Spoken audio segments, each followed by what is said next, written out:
श्री शिवाय नमस्तुभ्यम। कैसे हैं आप सभी। इस महीने अर्थात जो ये अभी अप्रैल का महीना चल रहा है चैत्र का, इस महीने सोमवती अमावस्या आने वाली है। आपको व्रत कब करना है वीडियो में जानेंगे। पहली बार अगर व्रत शुरू करना चाहते हैं, करें या नहीं, यह भी वीडियो में आपको ज्ञान प्राप्त होगा। साथ ही सर्वश्रेष्ठ सरल उपाय भी जानेंगे और यह भी जानेंगे कि आप सभी प्रथम बार व्रत को करने के साथ साथ बाल धोने के क्या नियम है। वीडियो में पूरी जानकारी विस्तृत रूप से आपको प्राप्त होगी, तो वीडियो के अंत तक बने रहिए। जैसे कि आप जानते होंगे, अमावस्या तिथि हमारे पितरों को समर्पित है वैसे, और उसमें पड़ने वाली सोमवती अमावस्या सबसे श्रेष्ठ व्रतों में सर्वश्रेष्ठ मानी जाती है। भाग्य को उदित करने, पितरों को पूर्ण रूप से सुख प्रदान करने के लिए, उन्हें शिवलोक में स्थान देने के लिए, और साथ ही रोग दोष संकट पीड़ा का अगर इस व्रत को कर लिया जाए तो पूर्ण रूप से समाधान होता है। 2024 में 8 अप्रैल के दिन सोमवार रहेगा और उस दिन सोमवती अमावस्या तिथि होगी। अगर आप सभी व्रत करना चाहते हैं तो 8 अप्रैल दिन सोमवार से अपने व्रत को शुरू करें। प्रथम बार व्रत शुरू करें या नहीं, इस बारे में प्रश्न आते हैं, तो आप सभी को बता दूं कि प्रथम बार आप शुरू कर सकते हैं व्रत। अब खरमास का समय कुछ जो है क्षीण हो चुका है, अर्थात शुरू के दिनों में नहीं किया जाता, परंतु अब थोड़ा सा समाप्ति की ओर है खरमास, और इस खरमास की उतनी महत्वता नहीं है।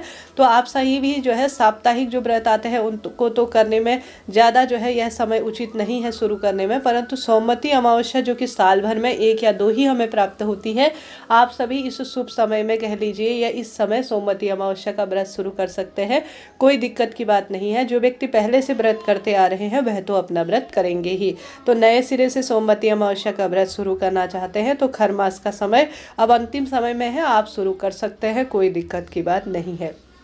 8 अप्रैल के दिन बहुत सर्वश्रेष्ठ समय हो रहा है। मैंने कब तिथि शुरू होगी कब समाप्त होगी स्क्रीन पर लिखा हुआ है, कृपया उसे ज़रूर से देखिएगा। ज़्यादा समय इसमें लग जाएगा, इसलिए यह चीज़ आपको जो है नहीं बता पा रही हूँ। तो 8 अप्रैल को आप सभी सोमवार के दिन व्रत धारण करें।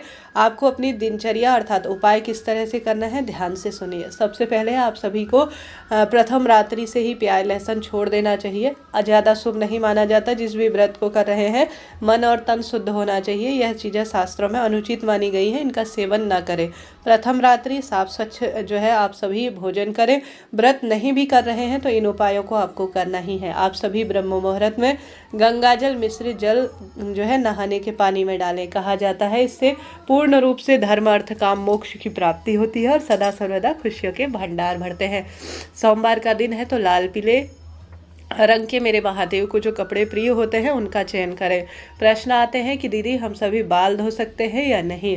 तो अमावस्या के दिन कहा जाता है मन और जो तन होता है वह कहीं ना कहीं किसी न किसी तरह से ग्रहों की दशा बदलती है, और ग्रह दशा जो है चंद्रमा और सूर्य और साथ ही जो ग्रहों की विकराल गति होती है अमावस्या तिथि पर नकारात्मक ऊर्जा भी नकारात्मक चीज़ें ज़्यादा सक्रिय होती है। इस कारण से जो है अमावस्या तिथि के दिन खासतौर पर सोमवती अमावस्या के दिन बाल नहीं धोने चाहिए। एक दिन पहले बाल धो लीजिए, पूर्ण रूप से साफ कर लीजिए, और साथ ही जल के छींटे अपने ऊपर डालकर सोमवती अमावस्या का व्रत जो है बालों में छींटे डाल लीजिए। स्नान का भाव हो जाएगा, बाल शुद्ध हो जाएंगे। आप सभी जो है व्रत धारण करें, परंतु किसी भी अवस्था में शास्त्र प्रमाण यही जानकारी देती है ग्रहों की दशा बहुत अधिक जो है इस समय विपरीत होती है, और कहीं ना कहीं चाल ढाल ग्रहों की बदलती है, मन मस्तिष्क पर इसका गहरा प्रभाव पड़ता है। इस तरह से बाल नहीं धोने चाहिए, इस बात का आप ध्यान रखिए। कोई भी प्रश्न होना आपको जो है कोई भी पूजा पाठ से संबंधित, ग्रहों की चाल से संबंधित, और साथ ही किसी भी तरह से ज्योतिष का ज्ञान आपके लेना चाहते हैं, कोई मन में सवाल हो पूछ लीजिएगा, तुरंत सवाल के जवाब आप प्राप्त करेंगे। ठीक है जी। चैनल पर नए हैं तो लाइक करें, शेयर करें, सब्सक्राइब करें, दुविधा में ना रहें। अब हम बात कर लेते हैं उपाय की।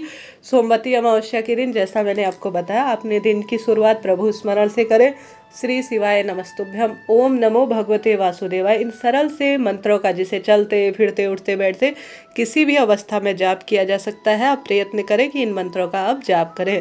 तत्पश्चात एक जल का लोटा अपने मटके में से आपको भर लेना है। आपको उस जल के लोटे में आवश्यक रूप से गंगा जल डालना है। ठीक है, गंगा जल आप सभी थोड़ा सा डाल लीजिए। महादेव के मस्तक पर जो है माँ गंगे विराजमान है और मोक्ष प्रदान मोक्षदायिनी इसे कहा जाता है। गंगा जल आपको मिला लेना है और 11 काले तिल, 21 काले तिल या बिना गिनती के अपनी मुट्ठी में जितने आए काले तिल आपको डाल लेना है। महादेव को श्री शिवाय नमस्तुभ्यम कहते हुए शिवलोक में मेरे पितरों का स्थान हो ऐसे प्रार्थना करते हुए आपको शिवलिंग पर यह जल का लोटा समर्पित कर देना चाहिए। मंदिर नहीं जा सकते, घर पर करें, कोई दिक्कत की बात नहीं है। इसके तत्पश्चात आप सूर्य नारायण भगवान को जल अर्पित करें। साथ के साथ माता तुलसी में दीप लगाएं और चले जाएं पीपल वृक्ष के नीचे। कहा जाता है, शास्त्र प्रमाण कहता है, इस दिन अगर जो व्यक्ति पीपल वृक्ष की श्रेष्ठतम तरीके से पूजा कर लेता है ना, तो उसे कुछ विशेष उपाय करने की आवश्यकता नहीं पड़ती है। तो सोमवती अमावस्या है, अपने आप में बहुत श्रेष्ठ, बहुत सुंदर दिन है, जो कि भाग्य की रेखाओं को प्रबल करने के लिए है। आप सभी को 8 अप्रैल के दिन क्या करना है कि कच्चा दूध और थोड़ा काले तिल का एक कटोरी में मिश्रण बना लीजिए और एक जल का लोटा लेकर पीपल वृक्ष की जड़ में चले जाए। कच्चा सूत है तो श्रेष्ठ है, नहीं तो कलावा हर घर में होता है, जिसे हम वस्त्र रूप में भगवान जी को समर्पित करते हैं। पूर्व या उत्तर दिशा की ओर अपना मुख कर लीजिए और कच्चा दूध और जिसमें काले तिल आपने मिला रखे हैं ना, पूरे परिवार में समृद्धि हो ऐसी प्रार्थना करते हुए पीपल वृक्ष की जड़ में आपको समर्पित कर देना है।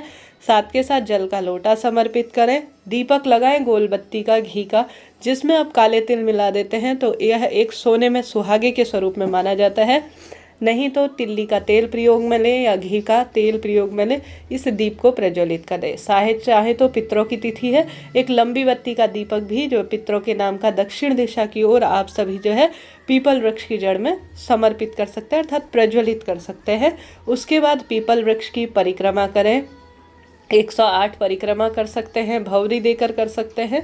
जैसे 108 परिक्रमा करते हैं कच्चा सूत लेकर और एक एक बार जो है वस्तुएं जमा करते हैं 108 की संख्या में और उन्हें दान दे देते हैं, इस तरह से कर सकते हैं। 108 अगर साधारण सरल तरीके से कर रहे हैं आप परिक्रमा तो वह कर सकते हैं। ऐसा न कर पाने की स्थिति में आप सिर्फ 7 परिक्रमा भी पीपल वृक्ष की अपने हाथों को जोड़कर प्रभु के नाम मंत्रों का जाप कर लेते हैं तो भी आप अपने भाग्य की रेखाओं को प्रबल कर सकते हैं। तो करके देखिएगा, लाभ होगा। पीपल वृक्ष को स्पर्श कर अपनी मनोकामना कहें, अपने कष्ट कहें, अपनी पीड़ा कहें, अपनी दुख तकलीफ कहें, जो चाहेंगे ना आप इस उपाय से प्राप्त कर लेंगे। इसके बाद आप सभी आवश्यक रूप से श्री हरि विष्णु के नाम मंत्र का जाप करें, सोमवती अमावस्या की व्रत कथा करें। कम से कम एक समय का भोजन आप दान के रूप में पंडित ब्राह्मण जी के लिए या किसी भी गरीब निर्धन जन को दान कर देते हैं तो पितरों को इससे सबसे अधिक तृप्ति मिलती है। इस दिन आप विशेष तौर पर सोमवती अमावस्या के दिन अपने पितरों के निमित्त अन्नदान, जलदान, भूदान और साथ ही जो गोदान इत्यादि करते हैं, या आवश्यक रूप से सोमवती अमावस्या के दिन आप अपने पितरों के निमित्त जो आपसे तर्पण श्राद्ध कर्म होते हैं उन्हें भी कर लेते हैं, तो आप देखेंगे कि स्वयं ही जीवन बदल रहा है। सब दुख तकलीफ कष्ट सदा सर्वदा के लिए जो है मिट रही है और खुशियों का आगमन निश्चित ही परिवार में हो रहा है। इस तरह मैंने प्रयत्न किया आपको पूर्ण जानकारी देने का। फिर भी प्रश्न हो पूछ लीजिएगा। आपका अपना चैनल है। हर हर महादेव, श्री शिवाय नमस्तुभ्यं।